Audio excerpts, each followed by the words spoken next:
amigos do canal Benvenuti à Vida. Hoje vocês vão conhecer a cidade de Santos, uma cidade ricamente histórica, possui o maior porto da América Latina e também o maior jardim de orla registrado no Guinness World Records. E agora a gente vai dar um tour aqui nesse centrinho que a gente está.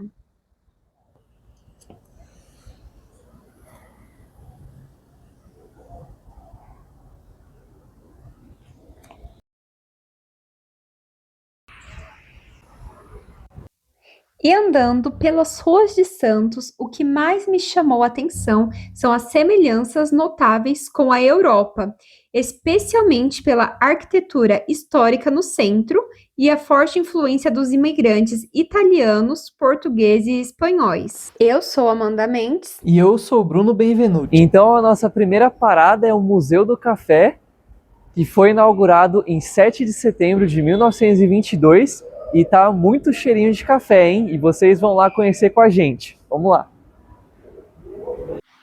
O Museu do Café é um dos principais pontos turísticos do Centro Histórico de Santos. Ele funciona no antigo prédio da Bolsa Oficial do Café, um edifício histórico ligado ao auge do ciclo cafeeiro brasileiro.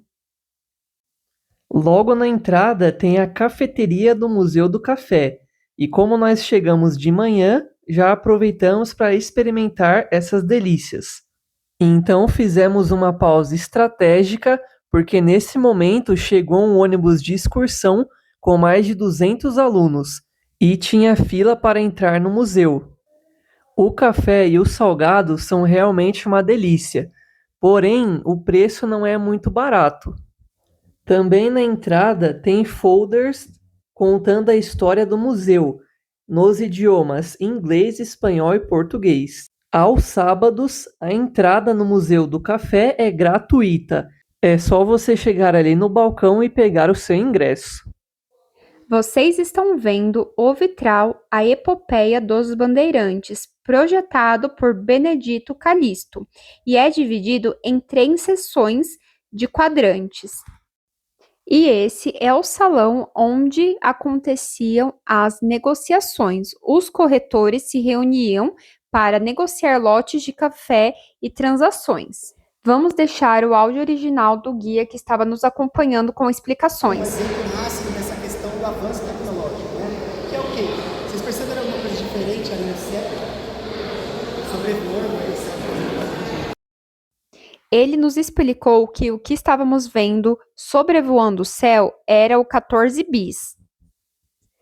O painel central representa o período colonial, o painel lateral esquerdo representa o período imperial e o painel lateral direito representa o período republicano. Nessa parte do museu, vamos ver algumas obras de arte, como, por exemplo, esse dragão feito com copos de café. E também tem algumas pinturas feitas no estilo quadriculado. Ficou bem legal também. E logo ao lado fica a sala dos projetores, que fica passando o tempo todo imagens de café e da produção também. O quadro a seguir foi criado por Benedito Calixto e representa a fundação da Vila de Santos em 1545. E esse painel foi um dos que mais me chamou a atenção, pois conta todo o processo de escravidão em Santos, que foi um dos pilares de sustentação da economia local e nacional. O Porto de Santos teve a maior exploração de mão de obra forçada, mas a cidade também se tornou o maior polo de resistência e abolicismo do estado de São Paulo. A expansão ferroviária foi de extrema importância. As ferrovias que chegavam a Santos passavam por ampliações massivas para acompanhar o crescimento do agronegócio e das importações do país. A Bolsa do Café era conhecida como a Wall Street brasileira. O local centralizava, regulamentava e fixava os preços das sacas de café exportadas para todo o mundo pelo Porto de Santos.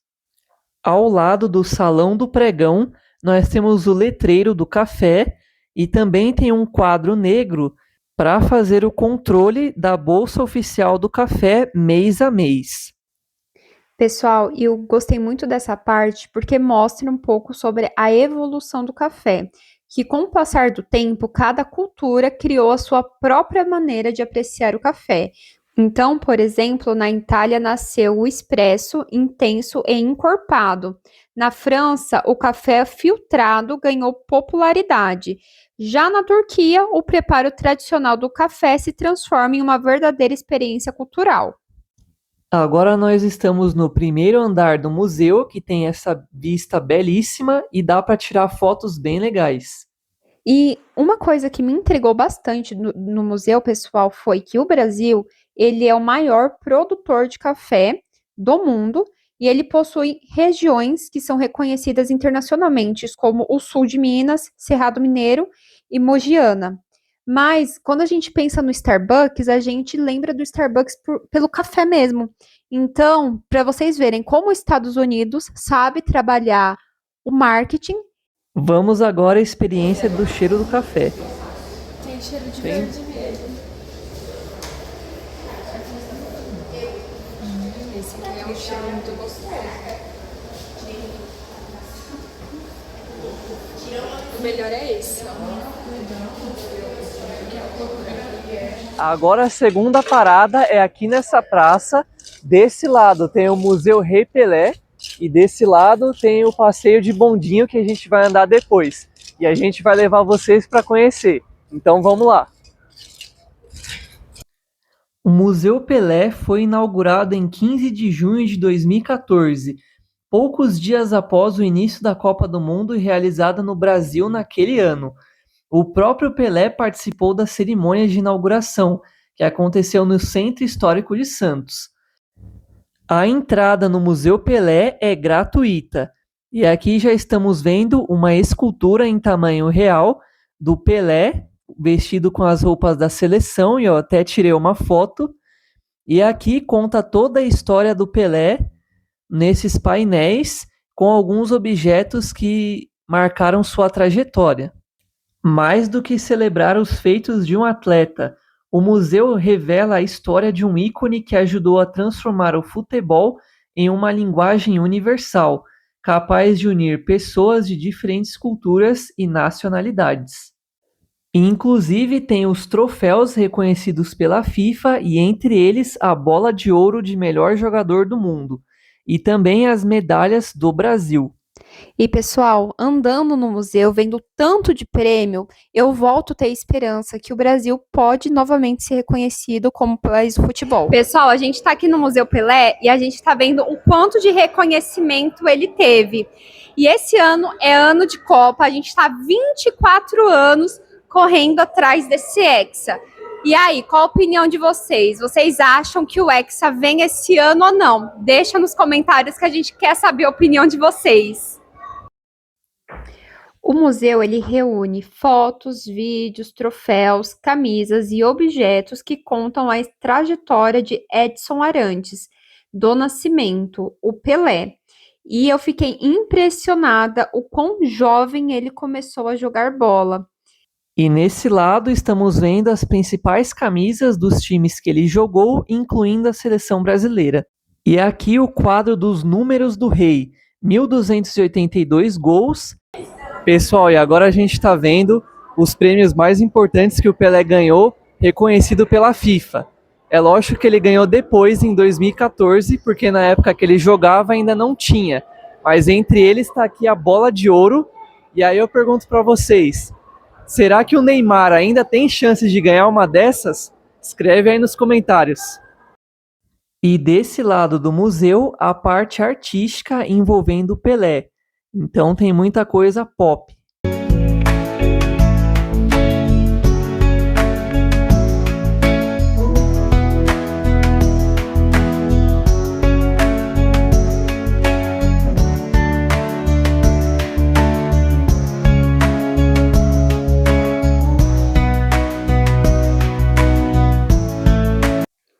E já estava batendo aquela fominha próximo do meio-dia e a gente escolheu um restaurante português chamado Tasca do Porto. Também fica ali no centrinho. Tudo que a gente fez foi a pé, desde o Museu do Café até aqui. E esse restaurante é pura elegância e charme. A gente amou a recepção do restaurante e também toda a decoração. O prato do Bruno foi parmegiana de frango com arroz e batata. E o meu é 2 filés de peixe com arroz e batata. E tava uma delícia. O que mais nos agradou foi o tamanho da proteína. Pessoal, vem bastante proteína, vem 2 pedaços, então isso pra gente foi bastante vantajoso.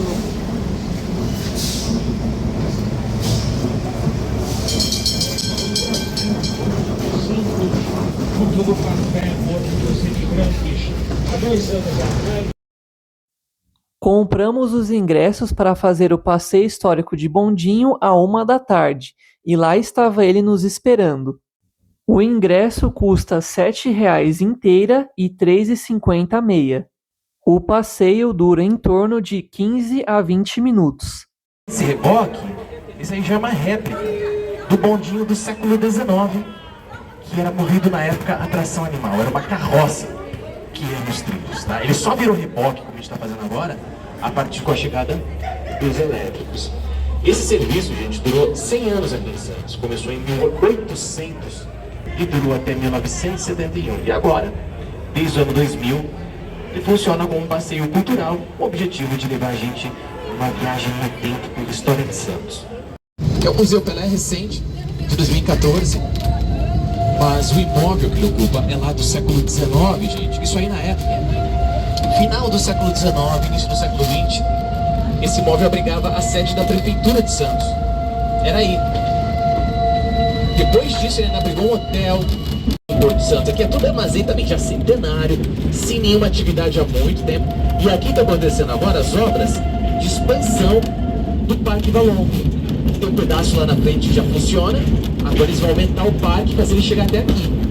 Esse parque, para quem não conhece, ele segue o modelo do que já tem há muitos anos no Porto de Belém do Pará, no Rio de Janeiro, Porto Madeiro, na Argentina, ou seja, é uma área do Porto para práticas culturais, esportivas. Daqui a pouquinho eu mostro para vocês a parte ali que já funciona. Vai dar para ver muita coisa, mas quem não conhece vai saber onde é.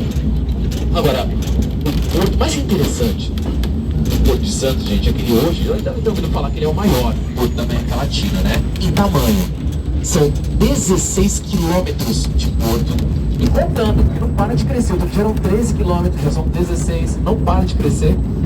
E não para de funcionar também. O Porto de Santos opera 24 horas por dia. Então, conta disso tudo. O Porto de Santos aqui sozinho move em torno de 1/4 da economia do país. Mas daqui a pouquinho eu falo mais do Porto. Antes tem duas coisas aqui, ó, do lado direito. A primeira é esse casarão amarelo, que está aí de pé há mais de 200 anos. Isso aqui, quando foi construído, gente, o Brasil não era nem independente de Portugal ainda. Esse casarão é de 1818. Naquele tempo, abrigava um banco privado, era o Banco Mauá. Aí, com o tempo, foi tendo várias outras ocupações. Hoje, esse pedaço aqui da esquina é locado muito para festas, eventos e tal. Por favor, não deixem o Zé Corneteiro bravo. Se a gente passar no teste, a gente segue viagem, a gente continua.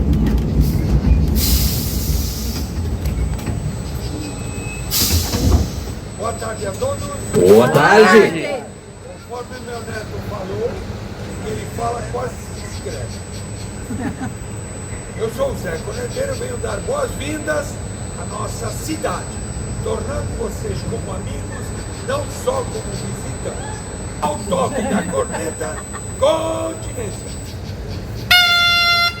Vive o Zé Corneteiro! Só puxa saco. Passamos no teste.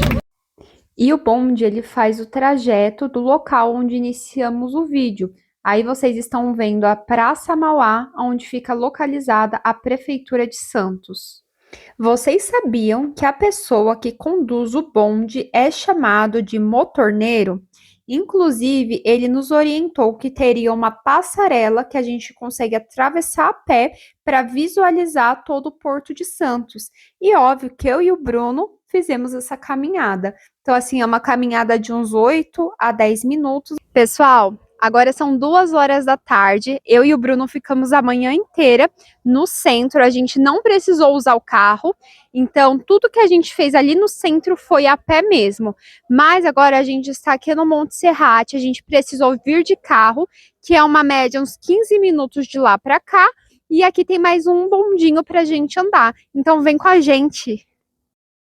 Aqui nós vamos andar no sistema funicular do Monte Serrate, que é esse bondinho que ele sobe inclinado, puxado por cabos de aço. Sempre que um sobe, o outro tem que descer. Ele é o único no Brasil e o trajeto dura em torno de 4 minutos até a outra ponta. Valores: o ingresso já está incluso a subida e a descida pelo bondinho. Custa R$ 32,00 a inteira e R$ 16,00 a meia. Mas vocês não são obrigados a pegar o bondinho. Existe acesso lá para cima por escadaria, mas a experiência não é a mesma, fora que tem que ter muito fôlego.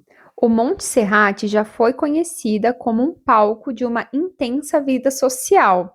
Na década de 1920, foi inaugurado o Cassino Monte Serrate, um elegante espaço de entretenimento que recebia bailes, eventos e jogos de azar. Hoje é conhecido pela vista panorâmica, pela igreja e pela cafeteria no local. E que vista de tirar o fôlego, hein? O Monte Serrate está a 157 metros de altitude e também você consegue lá de cima ter uma visão de 360 graus de Santos.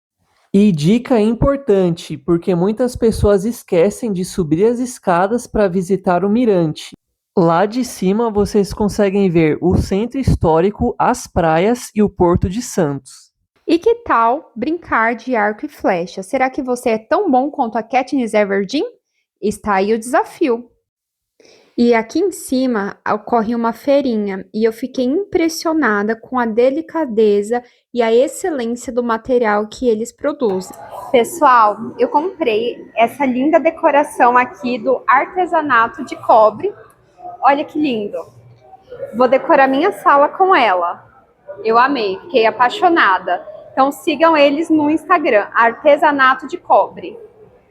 Pessoal, a nossa última parada era para ser o Aquário de Santos, mas ele está temporariamente fechado para reforma. Então, agora a gente vai acabar aproveitando um pouquinho da orla da praia.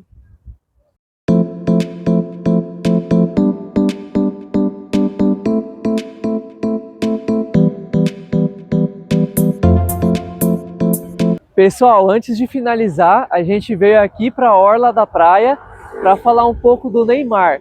O Neymar ele tem uma mansão de luxo aqui em Santos, que fica no Monte Santa Terezinha. É claro que a gente não vai poder ir lá porque é um condomínio de luxo e o imóvel dele está avaliado em mais de 50 milhões de reais. E é lá também onde ele comemorou a convocação para a Copa do Mundo do Ancelotti e também onde fica o Batmóvel que ele adquiriu alguns anos atrás. O total gasto nesse bate-volta para 2 pessoas foi de 381. Pessoal, agora são 4h15 da tarde, eu e o Bruno estamos encerrando o dia. A gente espera que você tenha gostado do vídeo que vocês assistiram até aqui. Então, se vocês gostaram do conteúdo, deixa o like, se inscreve no canal para a gente continuar produzindo conteúdo como esse. Toda vez que vocês comentam e deixam o like, cara, isso estimula muito a gente a produzir um conteúdo cada vez melhor para vocês. Ficamos por aqui. Tchau, pessoal. Até o próximo vídeo.